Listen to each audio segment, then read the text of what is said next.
when I first got in the game, pretty much do, any type of DJing gig to, get myself seen or whatever. But I got in with a good clique of people. I was working with Unity 2, and I was working with Harmony, who was in BDP.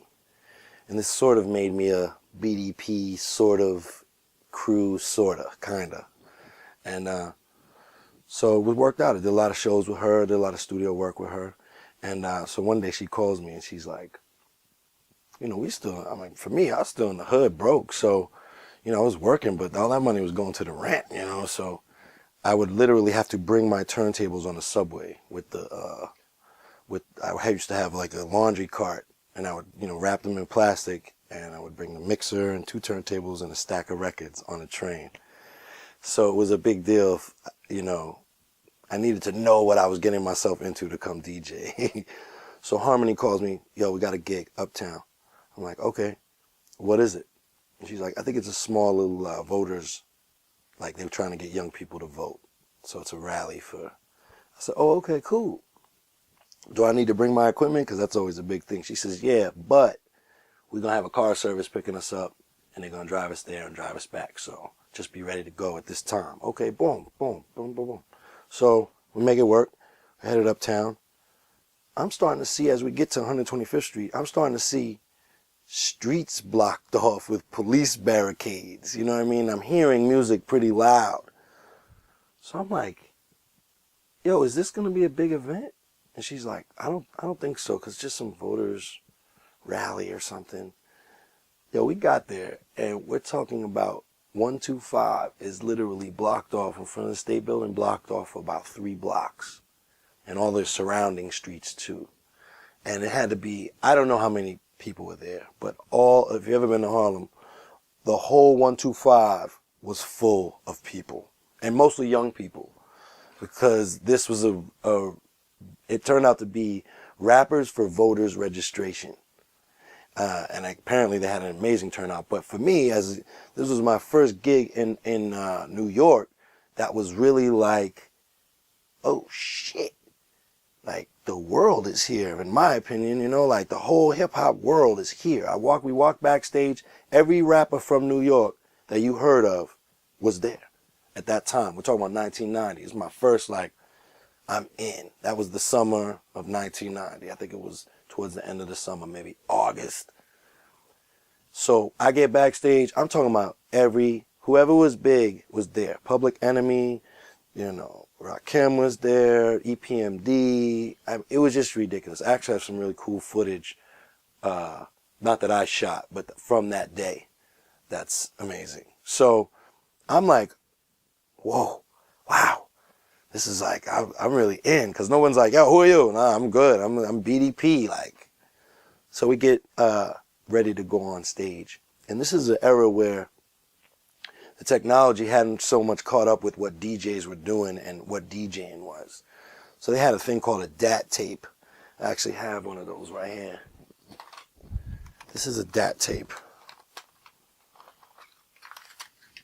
This is digital audio tape. This is what we usually had the instrumentals on, because the labels didn't believe in really printing up the vinyls of instrumentals back then. So, turns out I didn't need my equipment. But if you see the clips, my laundry cart that I carried all my shit in is on the stage. So, we get up there, and I never used the DAT machine before, and it wasn't next to the turntables. It was all the way over here on the side. So if you look at the footage, it's all the way stage left where you can't even see it. So whatever happens, we go into our intro and we smash it. And the people are kind of waiting like, okay, this is BDP. So I tell them to hit the button on the DAT, and the wrong song comes on. And not only does the wrong song come on, it comes on in like the middle of it. So it's just like, like, oh no, so I literally run. I run to where the DAT machine is, like, what's going on? Shut it, shut it, shut it. Now, this is one of Harmony's biggest shows as a solo artist as well. So now she has to talk to the crowd, and we almost got booed. I'll say it like that. It's Harlem. They'll boo you. You know what I'm saying? They will boo your ass. I heard a couple uhs, but no boos. And she was getting a little bit flustered. And luckily at that moment, krs-one walked out onto the stage. Not out to the front, but just where people could see him, kind of behind the DJ area. And just went like this. And the crowd wised right up. Because you got to remember, it's 1990. krs-one is like, he's Jay-Z at the time. You know what I'm saying? He's the biggest rapper out doing the biggest things.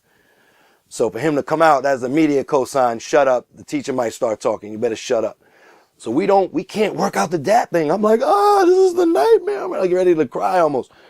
Her dancers who were dope, they were really on point, just hollered out to me, Pound Cake, which is the single. In other words, forget the song we were going to do on dat. You have the Pound Cake instrumentals on vinyl. Now, I had already thought that, but I was really trying to get the dat. I literally just beeline back on the turntables, and I just start the intro to Pound Cake. And the dancers came out. And that clip actually got, if you look at it close, it was on the MTV Raps. And if you look close, she's really giving me a gas face when she turns around to like do a dance step.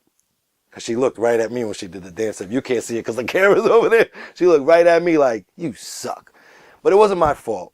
It was partially my fault because I just wasn't privy to the whole shit. But we almost got booed in Harlem. And that was the experience that made me, one, know that I had made it into the big time. Not made it into no money or anything, but that I was in the big time and accepted because I didn't get kicked out of nothing for messing up. It was, you messed up and don't let that happen again. And it never happened again. I mean, I learned my lesson quick. I learned about dat machines. I learned about other technology quick. That's what made me actually become an engineer. And the funny thing too is, that week I was working with another group called Unity 2. Shout out my man Cavo and Nene. So I'm chilling. I think I might have even been living in Cavo's house on his couch. That's how it took to get on. That's what it took. We watching MTV Raps a week later, and we're hoping to see the Unity 2 video. I think that's what it was. We were watching like, I hope Unity 2 video comes on. We watching it. As soon as it comes on, I'm like, oh, that's that thing I was at last week. It's D Nice.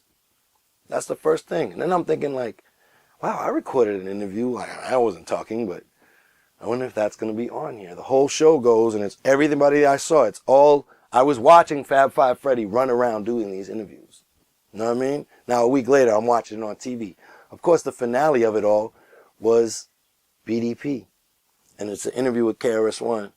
And I'm in the interview just standing there, and he asked me to say my name and all this. And the funny part about it is that Harmony, Pam, she was literally dragging me into the interview. Like, I'm not doing this interview alone. And I was like, me alone?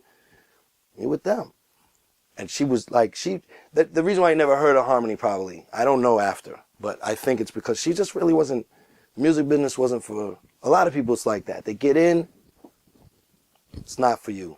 You know, it's a lot of hurry up and wait and lying, and to get a hit, it's really what it takes. And a lot of, people that come from a regular life would rather have that regular life. And I can appreciate that too. So shout out to her for just being like, thanks, but no thanks. Because she's the original Badu. She's the original Badu. She was singing over the break beats before Mary, before Badu, before Erykah Badu, before all these people. Our rehearsals used to be, warm-ups used to be, I'd cut up Impeach the President or Substitution, and she'd just sing. That's how we used to warm up. And I wish I had tapes of that, because that was like classic moments. Like, I used to tell her, you should just sing on break beats. Like, don't even put melodies of music in there. Just make rap beats and just, you know what I'm saying? It's hip-hop beats and just sing on that. And we were starting to work on that. She just didn't want to be in the music business. So I could respect that,